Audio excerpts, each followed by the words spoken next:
In today's video, we're giving you an overview of the Hirsch Velocity access control software with the Mobotix CCTV camera integration developed by nXient. If we look over here on the Explorer tree, you can see that we have MX8 Hirsch controller with a number of doors, 8 doors associated with that controller. And then if we look down further under video integration, for the integration of the Mobotix CCTV system, currently we have 2 cameras, an I-25 camera, which is a 180-degree field of view camera, and an M15 camera, which has actually got 2 lenses in it, a color and a black and white lens. Directly from there, as you can see, we can right mouse click and view a camera, and that will bring up the associated image. And then in that image you can see that there's our Hirsch controller and a range of readers, which are actually our STID readers, which provide a very secure private ID. So we'll go ahead and close out that camera and we'll give you a quick look at the I-25 camera field of view. So if I view the camera, you'll see that this camera is sitting on the desk here, and it's actually pointing towards the back of the room somewhat, because we actually have that set up for video motion detection, and I don't want it causing alarms all the time. So as part of the actual setup that I've got on the desk over here, we've got a little switch box which I can simulate doors opening, doors closing, forced entries, and then other input type alarms. For the readers, I have a range of readers and cards pre-programmed to do various access control events, whether that be access granted, access denied, use count events, tagged user events, and showing the changing of the threat level in the system. And all of these will cause various cameras to either record or present various information to the screen. So I wanted you to look at the bottom of the screen, and if you look here, we've got the event viewer window, which is where all the alarms and the events and transactions are displayed. We also have another tab over here beside our administration view, which is our alarm viewer, where we have unacknowledged alarms in the top section and acknowledged alarms below that. So what we're going to do is go ahead and generate an alarm via our switchbox input.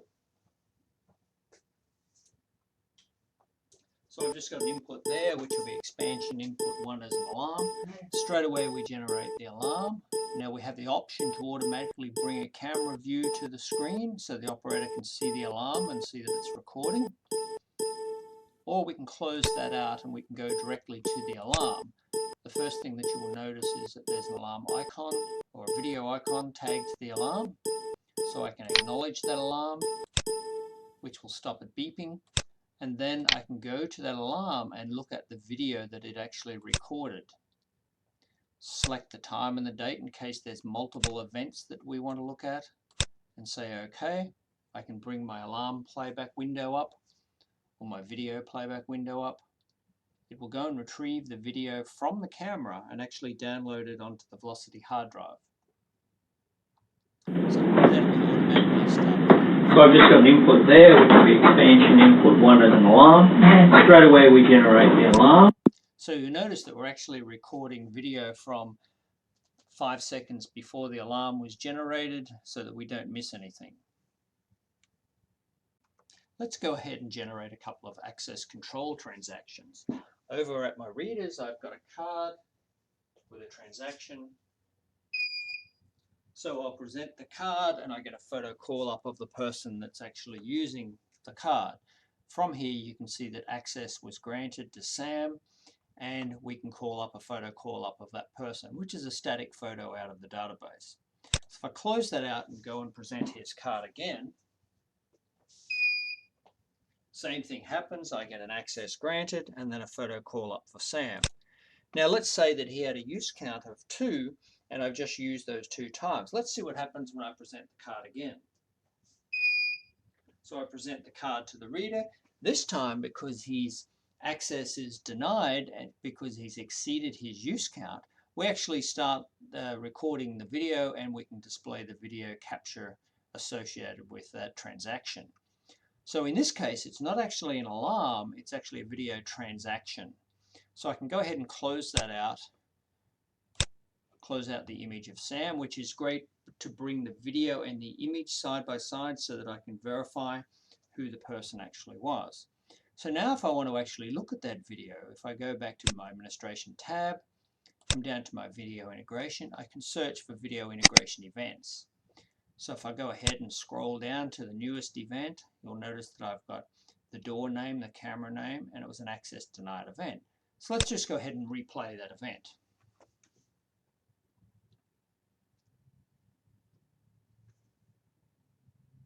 So I present the card to the reader. This time, because the access is denied and because he's exceeded his use count, we actually start recording the video and we can display the video capture associated. So now let's see what happens when I've got an event occurring from the other direction, which is actually the Mobotix camera creating or detecting a motion activity event via the activity sensor. And we'll see what happens here.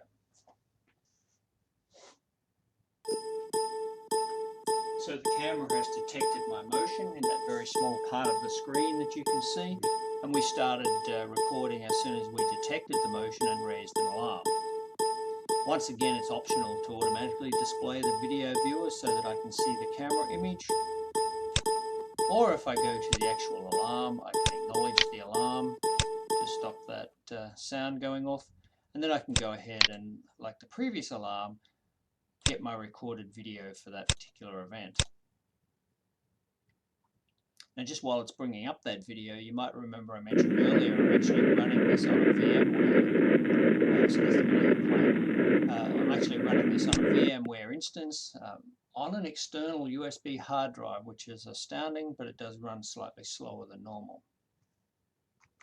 So now you might recall that earlier when we triggered the alarm for the use count, it was for Sam. I'm just going to go into his credential, open the credential, and then look at the limits and options. So you'll notice here we had a use count limit of 2 times. I'm going to set that to no limit, and then I'm actually going to go ahead and tag him as a user because I'm concerned about where he's going. So I'll do that. The system will automatically download the database change to the control panel.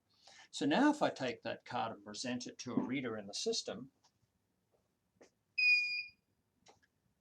I can generate an alarm automatically, but I still grant access. So in this case, I'm bringing up an image of Sam in the system, and I'm bringing up the appropriate camera, whereas if that was looking at the door, we would get a nice clear image of Sam. If we close that out and close out the photo call-up, you'll see that access was granted, but we raised an alarm in the system because he was tagged. So if I go ahead and acknowledge that alarm, so now I can go and retrieve the tagged video. This is great in the use cases where you have employees that are suspected of doing the wrong thing. I can generate an alarm automatically, but I still grant access. So that was the camera that I actually triggered. Now let's look at how we change the threat level in the system and what effect we can have with video integration doing that. Currently the threat level is 0, so if I present a card from Mary West, access is granted as normal. And you can see the transaction access granted come into the event window. So if I raise the threat level in the system-wide to 30 by presenting another card into the system, we can see the transaction come in, that the threat level was raised and is now 30. And if we look down here on our tray, threat level system-wide is 30. So I'll present Mary's card again and we can look and see what happens. So now Mary's access is denied because of the threat level capability for her card is too low. If I present a different card in the system with a higher threat level capability, access is granted because this particular card has a higher threat level. If I put the threat level system-wide back to 0, by presenting another card, we can see that there's a transaction. Threat level is now back to 0. Threat level is 0. So I can present Mary's card again, and she will be granted access. So now Mary is granted access as normal. Now what I can do is I can tag a video event associated with any of those transactions. Say we wanted to actually go and add a transaction event or a tagged event based on threat level access being denied. We can easily go to our administration tab, go to our trigger action manager, and expand our tree for our actual event that we want to see happen. So let's select door 2, and then we know that that's a transaction event, and if we look at access denied, we can see it's event type 2026. So if I expand out my transaction events, scroll down to 2026,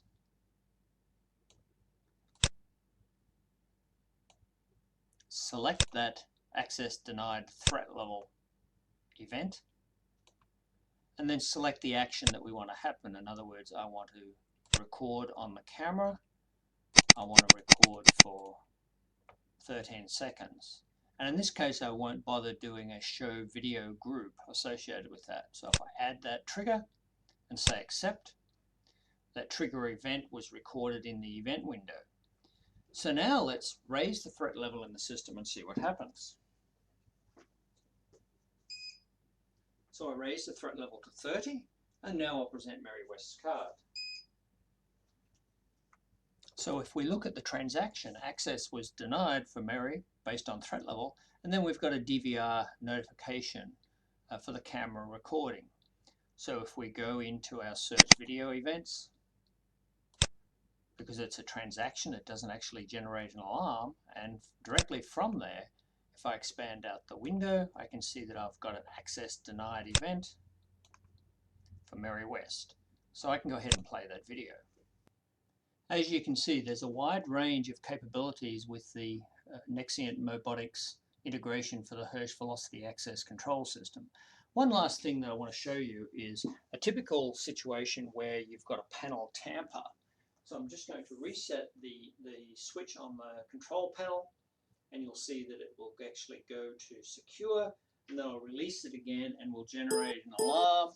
And again, I can capture video based on an enclosure tamper or any other device within the system, actually, whether it's a hardware or software event.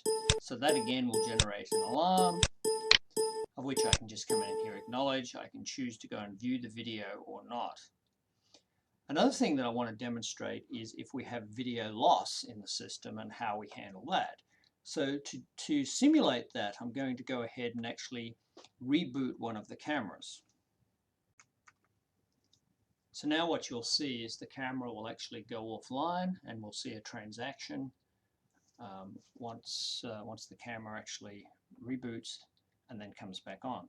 So within a few seconds we should see a video loss alarm where the camera goes offline, and then within a minute or two we'll actually see the camera restore.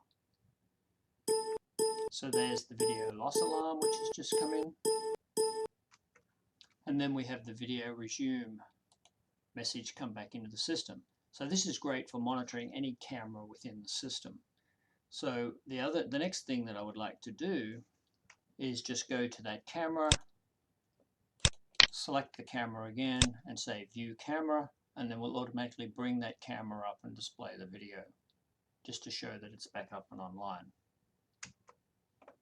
So that concludes our video presentation today on the Hirsch velocity access control system and the Mobotix integration developed by nXient for the Mobotix range of cameras.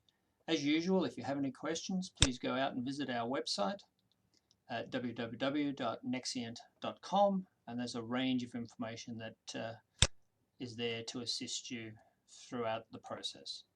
Thanks very much.